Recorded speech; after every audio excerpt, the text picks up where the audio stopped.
10 years in the league with him.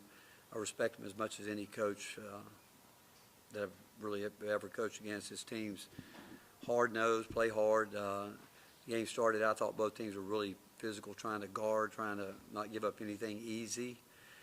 And both teams missed, I think, some shots we both have made at some point in time, but that's part of it. And when it's games like that in the first half, I think it's a difficult game to officiate too. But I thought everyone was trying to get it done. And halftime, we really obviously want to continue to keep trying to guard. And we tried to adjust some things spacing-wise, but you start making some shots. Z got it going. I thought Jamaal was terrific tonight. Thought Kade was terrific. Igor continues to show some consistency. And I think it's three really good games where Felix has made an impact, especially defensively. And, Chaz had a tough night shooting it. Some of that has to do with him, too. You got to, anytime you're struggling, sometimes you got to realize, the opponents have something to do with that. But, Z got it going there. And then we had the lead, and we came out of a timeout. Mike called a great timeout, and we came out, and I thought took three straight shots that wasn't what you'd want to do in that situation. But defensively in the second half is the deflections that allowed us to get out and get some layups, turnovers, and convert those were a big part of the game. What did Zakai do there in his first 10 minutes or so, second half, to kind of spark you all? Well, again, his steal in the backcourt, all that, all the little things. Just really, truly being Zakai, trying to find a way to impact the game, whether it's 94 feet away. His 6 steals were huge. That's huge, and he just really being who he is. And he tries to disrupt play, obviously, and a lot of respect. They run really good offense. Not easy to. And we knew with their size and side they would try to take advantage of that as well. But the turnovers that we were able to get, what do we turn them into? That was, big for us, obviously, because we were certainly struggling in the half court. It really seemed like Jordan fed off of Zakai. What would you like about what Jordan gave you, especially in the second half? Jordan has shown us, and you guys have watched it, he can score at all 3 levels. He's not afraid to try to get downhill and try to go challenge someone at the rim, and his mid-range game has always been good. That's what, if you watched him play, he's always been good there. And anyone from the shooting it, it's just his improvement. I think that these guys have a bond about them. I think they believe in what they're doing together, and they pull for each other. And certainly and the crowd came to life there too, and that was nice. But it's this. I mean, they're a top 25 team, and you just know going into every game it's going to have to scratch and claw all the way through it, because they wouldn't be where they are if they weren't well coached and had talent. But I thought our guys stayed with it on a night when, again, we just couldn't get it to go in the basket. Early in the game we were getting some offensive rebounds and had a chance close to the rim and didn't finish some of those, which you'd like to, but they're tougher than you think in there. Z, his confidence level, who he is, his competitive spirit, it definitely rubs off on his teammates. It really does. With Chaz the last 3 games, do you worry about him to start thinking about this too much, the slump, or how does he get out of it, I guess? I mean, everyone goes through it. I think that, Dalton had some nights last year, and I shouldn't even bring up because everybody wants to make that comparison, and you can't compare players. I mean, the best of the best I've seen go through some periods where they struggle to shoot. It's not the easiest thing in the world, but I don't worry about Chaz, because he'll do what and he's making improvement. I'm really like tonight, he's going to have to make some tough shots, obviously, but I actually thought he did a pretty good job, maybe as good as he's done all year, getting himself set up quicker. Normally he's coming off screens, being a little lackadaisical, letting guys catch back up with him when he gets that separation. I think he's learning this level. It's a different level for him, and getting guarded differently, and but you guys have watched him. He has some looks tonight that obviously we'd love to see it go in for him, but to be able to win the game like we did without him having a big night was good. Adjustments has Jamaal made to his jump shot, going 5 for 5 and making multiple jumpers today? Well, after the game at Texas, I got a text from one of our GAs that he had in early the next morning really working. He, again, it's hard when people decide not to guard you, but he's learned, he's done it every year. He's learned how to adjust, and give him credit for it. But defensively tonight, he was spectacular. I mean, he was really good, and which he normally is. But I thought he picked his spots well and drove it. Obviously, his 15-foot jump game there was there, and but early, I thought his drive early in the game was a big one because, again, I'm sure you look at it, they were probably giving a little bit of cushion. He took the slack out and went there and really made a pretty good physical play around the rim. I think he had a little jump hook there, a shot that we need. We need. I don't care who gives it to us. We need more baskets in there like that, if not to score it, if nothing else, to try to get fouled. In a couple of those games, but is it sustainable long term to get the production you're getting from Chaz and to continue to win games with this team? We feel like if he's not going to give us something, like D. Stone stepped up the other night. We think somebody will. We think we've got enough guys that can do that for us. We really do. And I thought he shot a couple tonight. He should have waited for some of the things that we're trying to do. If he doesn't get the look he wants, we want him to play out of triple threat in a ball screen because we think he can be good at it. But, we've also talked about shot ready when he comes off screens. And,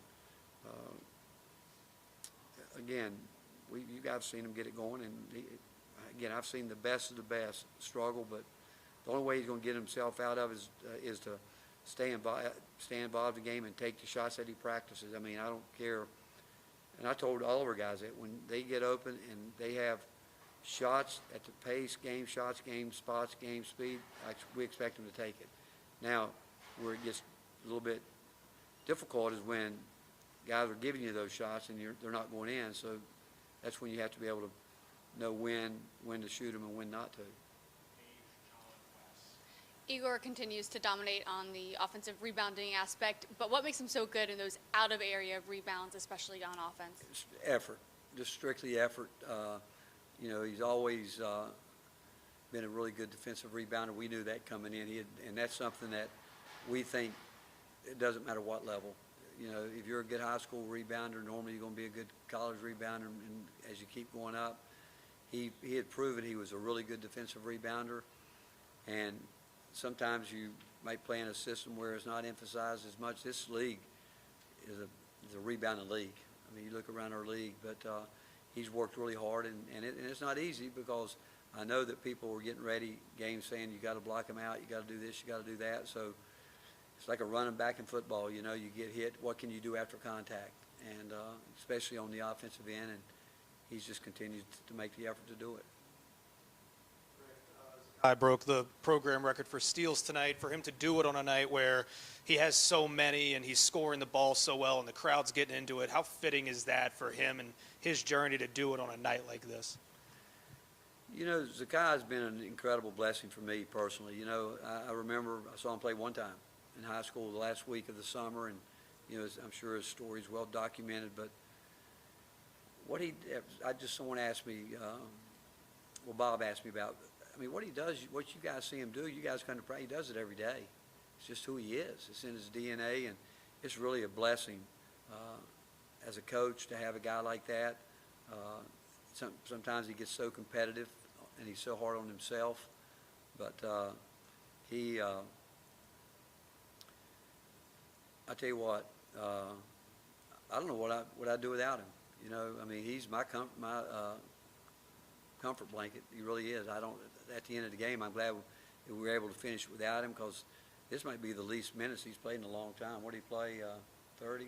I don't know, because I've always believed a point guard is like a quarterback. You got to let them get a feel while they're out there, and very few guys can do what he does, the way he impacts the ball on the game on both ends of the court, his defense, and how hard he is, but he again, it's a blessing to have had him with us, and it's fitting that he's done what he's done. When you think about his steals, you think about all those type of things, and what he's done. I mean, he has been really, truly one of the great volunteers, I'm telling you. I mean, and it's just amazing what he does and the way he goes about it every single day.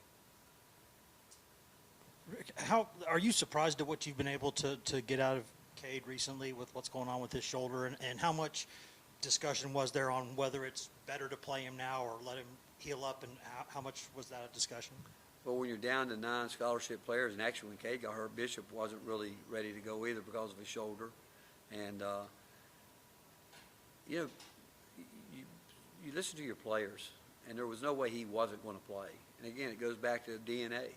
You know, Cade's farm strong, country strong, highly competitive, comes from a very highly competitive family that's, you know, got a pretty good pedigree, obviously. And I asked him one day, I said, how your shoulder? He said, it doesn't matter, I'm playing.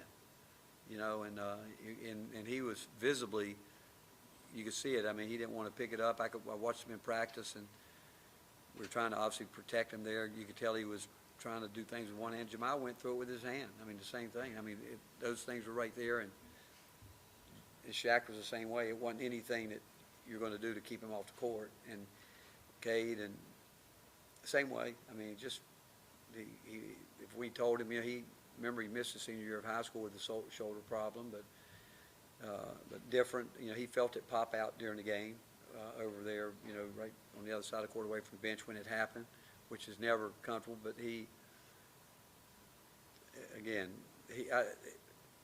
you know what? I don't worry about much of it anyway. With that, we're going to go with whatever we got.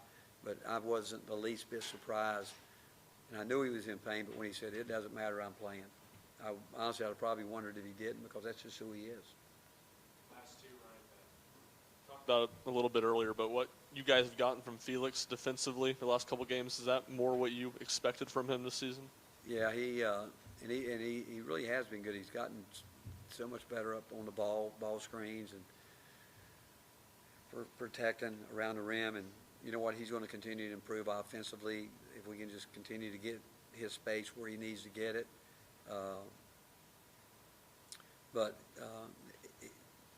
Again, our guards believe in him. You know, they think if they can stand in front of the ball, they get beat. They know he's back there. And Kade, same way. You know, Cade's become a really good shot blocker as well.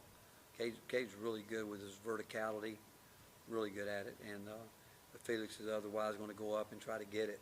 And it's a weapon. It really is.